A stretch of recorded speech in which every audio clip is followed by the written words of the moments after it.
हम मोदी जी को के आधार पर ढुल्लू मातो को वोट नहीं दे सकते। कल को ढुल्लू मातो जब आतंक मचाएंगे, कल को ढुल्लू मातो जब एक महिला को मारने की धमकी देंगे और जो लोग उन पे यकीन करके वोट दे रहे हैं, उनकी लड़ाई कल को अगर ढुल्लू मातो जीत भी जाते हैं तो उसके खिलाफ में लड़ने का काम करेगी। कल को ढुल्लू मातो जब एक महिला को वैश्या बोल के संबोधित करेंगे तो क्या मोदी जी आएंगे, क्या अमित शाह जी आएंगे? कल को ढुल्लू मातो जो के ऊपर दोबारा यौन शोषण और यौन उत्पीड़न का आरोप लगेगा, विरोध करने जाएंगे तो एसपीडीसी को फोन करके बोलेगा भैया देख लीजिएगा, कुछ होना नहीं चाहिए मेरे खिलाफ। राजेंद्र बाबू का कसम खा के बोल रहा हूँ कि मेरी पत्नी के शरीर में जब तक प्राण है वो धनबाद में रहने का काम करेगी। जनता ने अगर मौका दिया तो जो राजेंद्र बाबू का संस्कार उनके जाने के बाद मैंने बेमो में जीवित रखा है और जनता का रिश्तेदारी भी है, संबंध भी है धनबाद की जनता को। तो राजेंद्र बाबू का परिवार निर्णय के लिए काम नहीं करता, राजेंद्र बाबू का परिवार सेवा के लिए काम करता है। तो धनबाद की जनता एक बार बेमो की जनता से पूछ भी सकती है। कांग्रेस नहीं भेजेगी, गठबंधन भी नहीं भेजेगी। धनबाद की जनता बीजेपी के कैंडिडेट के चयन पर अपना रुख बदलेगी और वो प्रत्याशी और प्रत्याशी के बीच में चयन करेगी, क्योंकि जनता को चुनना है अपना सांसद। हम मोदी जी को के आधार पर ढुल्लू मातो को वोट नहीं दे सकते।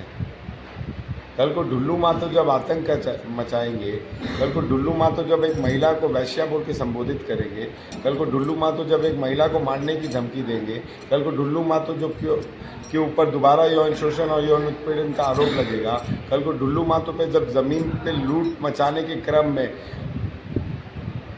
हजारों लोग नंग व्यवस्था में प्रदर्शन करेंगे जो 2022 में किया था, कल को ढुल्लू मातो के कहने पर जब वापस सरकारी कर्मचारी जाएंगे न्यायालय में गुहार लगाने के लिए जो पहले भी किया था, तो क्या मोदी जी आएंगे, क्या अमित शाह जी आएंगे? रहेगा तो ढुल्लू मातो।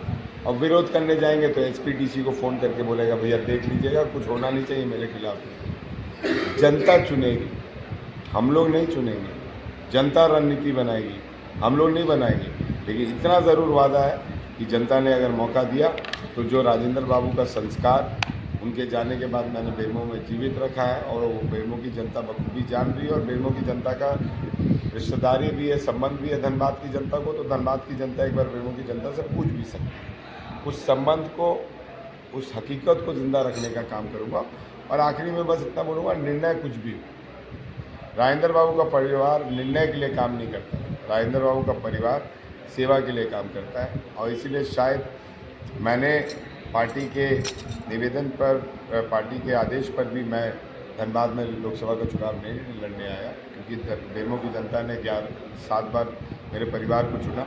इसलिए चाहे निर्णय कुछ भी हो, स्वर्गीय राजेंद्र बाबू का कसम खा के बोल रहा हूँ कि मेरी पत्नी के शरीर में जब तक प्राण है वो धनबाद में रहने का काम करेगी।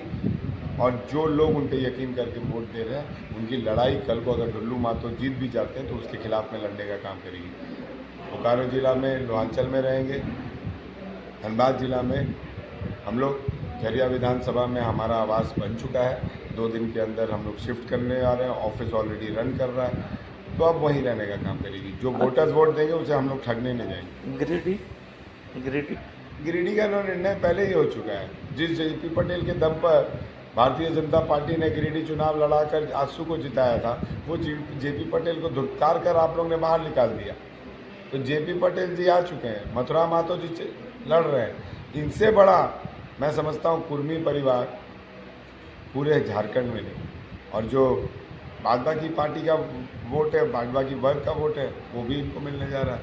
चंद्रप्रकाश चौधरी जी ने क्या बोला, नहीं बोला, वो समझ में आता है सब। और आने वाले समय में आप देखेंगे कि मथुरा मातो भी लिख लेंगे, अनुपमा सिंह भी लिख लेंगे।